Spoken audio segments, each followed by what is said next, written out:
clearly older guys typically have more resources, they're a little bit more experienced, they typically have a little bit more of leadership skills because of how old they are in their life compared to like a dude who's 30. But the difference is with the older guy is he's gonna really need to appear more youthful in his energy, in his conversation. He has to have some level of like being hip or understand younger women. He needs to just not be a fucking grandpa is really what it comes down to. If you look like a grandpa, you sound like a grandpa, and you act like a grandpa, it's gonna be really hard to attract girls that are really young, like 20s or even early 30s. It's gonna be difficult. So you're gonna need to optimize your appearance, and then it also has to do with the way you're running the interaction. And the thing that I do differently at 34, what you wanna do is you wanna flip the frame. So instead of waiting for the girl to ask how old you are and then for her to tease you on you being old, you wanna playfully tease her that she's clearly younger than you.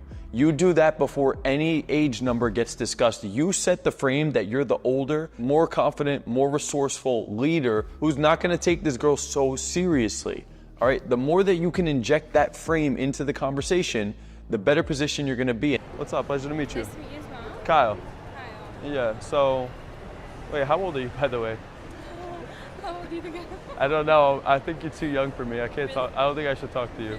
Genius. This is the elephant in the room. You've got to take owner of it. You've got to flip that energy. Just to run through some general problems that I've noticed with older men. Visual cues that you're significantly older than when you were younger. Yeah, white hair, grey hair, all of that stuff. Do you want to have a real chance with the younger girls? Or do you want to have like a much lesser chance? Well, I don't know. What do you want to do? More hair in general, through the nose, through the ears. Don't ignore the mirror.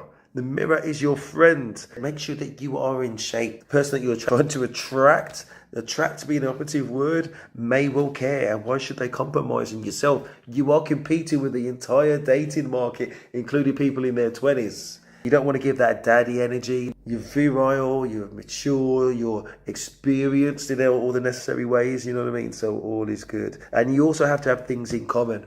So again, when you're thinking ahead about what you do have in common, what are you doing?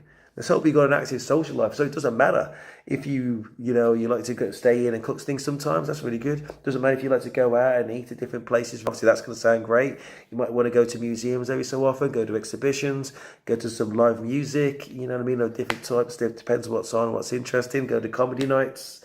I think you more or less covered everything. But if hand on heart, all you want to do is just stay in and do nothing, or something towards that extreme, and you're trying to attract somebody who's in the middle of their youth, or at the beginning of their youth, then you're not equally yoked.